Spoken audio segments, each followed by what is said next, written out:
For the second time this week, we're doing something that we've never done before, which is republish a video. And the reason is quite straightforward. I admit I've got a foggy head. Flu does not help make good videos. And so we're going back into our archive. But this one is being republished for a good reason. It's about national debt. And as I explain in the video, almost every country in the world has a national debt. And there's a very good reason for that, because national debt is the world's money supply. There is no other way in which countries can put their currencies into operation but by running a national debt. So in this video, I ask the essential questions, which are, why are so many politicians obsessed in that case about eliminating the national debt, which is the only way in which we can get the free money that we need to make our national economies work, and why are we trying to crush that debt when it is the basis of our economic prosperity? Do they not understand, or would they rather that we borrowed from banks? I don't know, but take a look at this video and you will understand national debt better. That is important, because the national debt is not what people make it out to be, which is some form of ogre, but is instead the basis of private prosperity. And when you get your head around that one, you see it in a very different way. If all the world's countries are in debt, and that's pretty much true, then who do they owe the money to? That's a question that I heard asked recently on the radio, and the commentators on the programme in question did not know the answer. So let me explain. There is roughly $100 trillion of national debt in the world at present. Now, I say roughly because this figure is changing all the time and the data is a little out of date. So take every number that I give in this video with a pinch of salt, because most will be 2023 or 2024 data.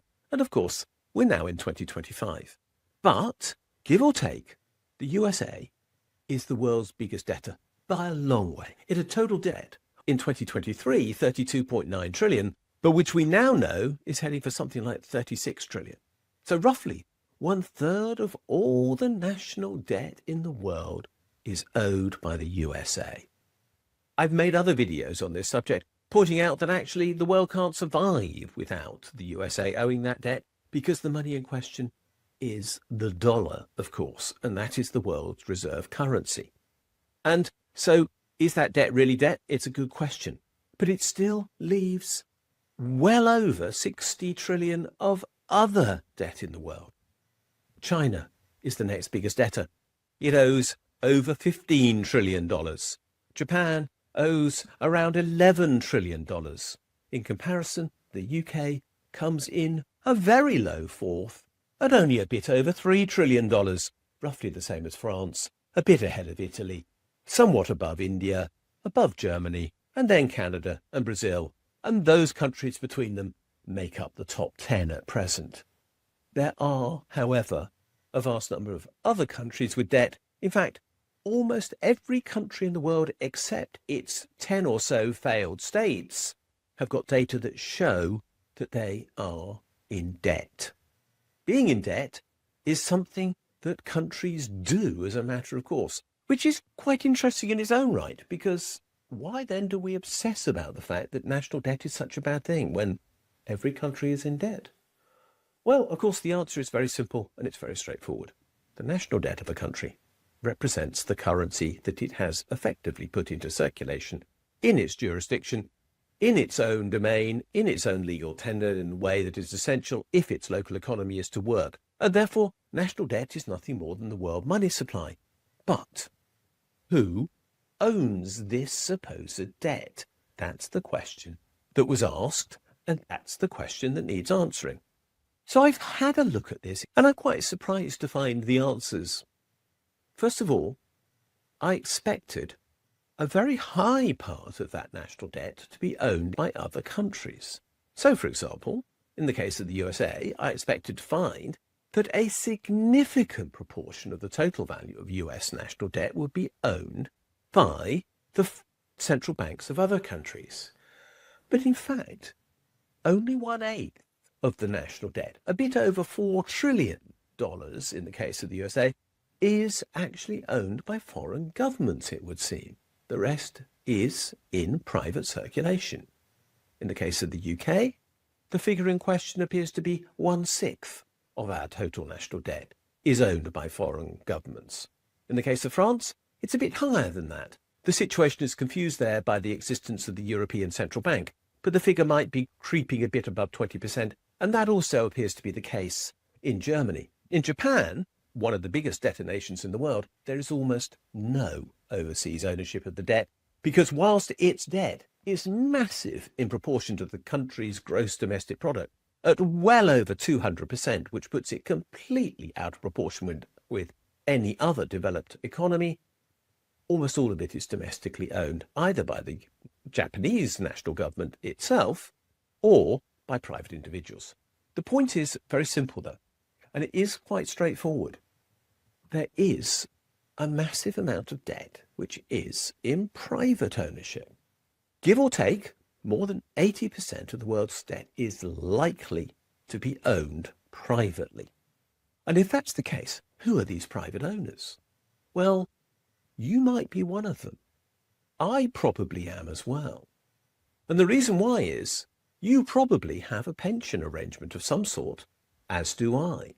And pension funds are major holders of national debt.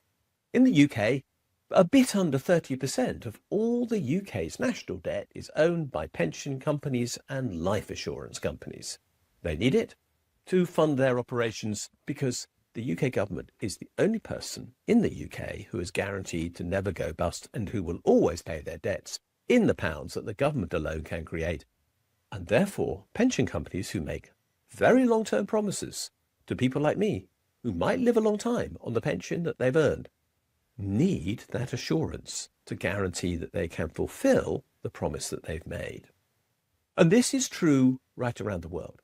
In the USA, vast quantities of the US national debt is owned by pension funds. And that's true in Europe as well.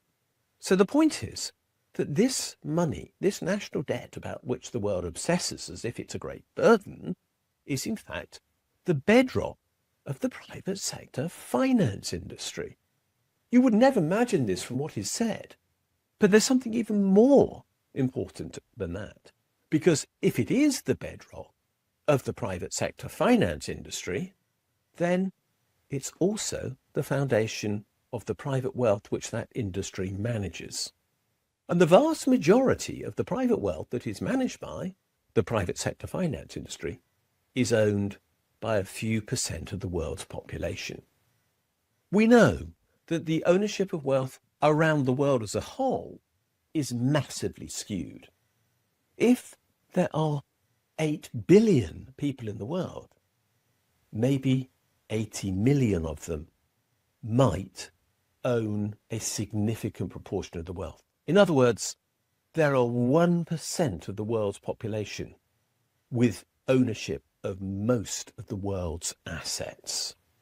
And if that's true, and if they own these funds through their pension funds and other such arrangements, then the interest paid on this national debt, which might amount to something like $3.2 trillion a year, might equate to something like $40,000 per head for the top 1% of wealth earners around the world. Now think about it. $40,000 a year in interest being paid to 80 million people.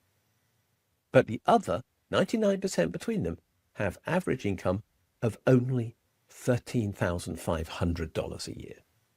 So the wealthiest are earning potentially 3 times more per annum in interest than the rest of the world are earning as a result of their labour.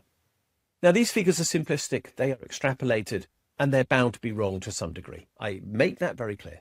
I am working on the basis of simplified assumptions, but I'm doing so to make clear just how great the bias in this system is towards those with wealth. It may be that the world's wealthy claim government is spending recklessly and piling up debt, which is going to be a burden on future generations, and all the other nonsense that you hear right-wing politicians talk. But the truth is, when the government creates debt, somebody has to own it. And the only people who can own it are the wealthy. And they get wealthier as a result of that debt being produced. Because effectively, every time interest is paid on the national debt, their wealth goes up. They tend not to spend it. They therefore can pay for more government debt issues. And as a consequence, the ownership of wealth becomes ever more concentrated, and we get a more divided world. What can we do about this? Well, I suggest there are a number of things we can do.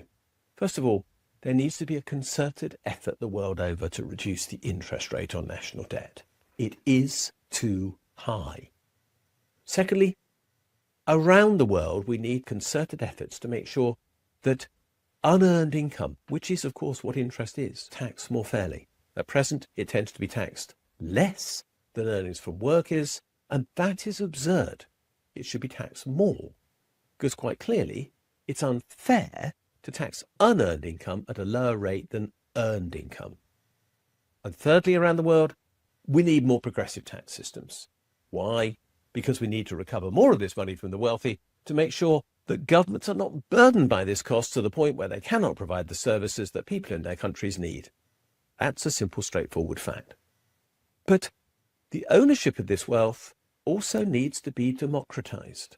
So we need to look at how we might bring it back under public control. Japan has done this. It is possible. To some extent, this happened during COVID and during the crises after the 2008 financial crash. Why did that happen then? Because of quantitative easing. And now the UK in particular is trying to reverse that through quantitative tightening. The public ownership of this debt, which has provided benefit to Japan and does, I think, provide benefit in the UK, is being unwound.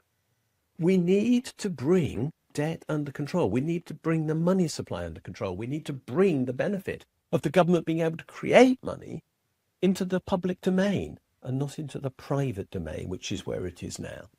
So that question, who owns the debt, is very simply answered. The world's wealthy people own it, and they win hands down by doing so. If only we understood that, if only the radio commentators that I heard had understood why it is possible for all the world's countries to be in debt simultaneously and yet have somebody to own that debt, who are the world's wealthy, then they too would have reached the conclusion that something needs to be done about this. Now you know.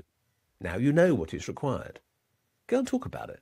Go and tell the world that the national debt is not a problem because it is our money supply. But the ownership of our national debt and the fact that the income from it is undertaxed is a problem. And that's what we have to address. Thanks for watching this video.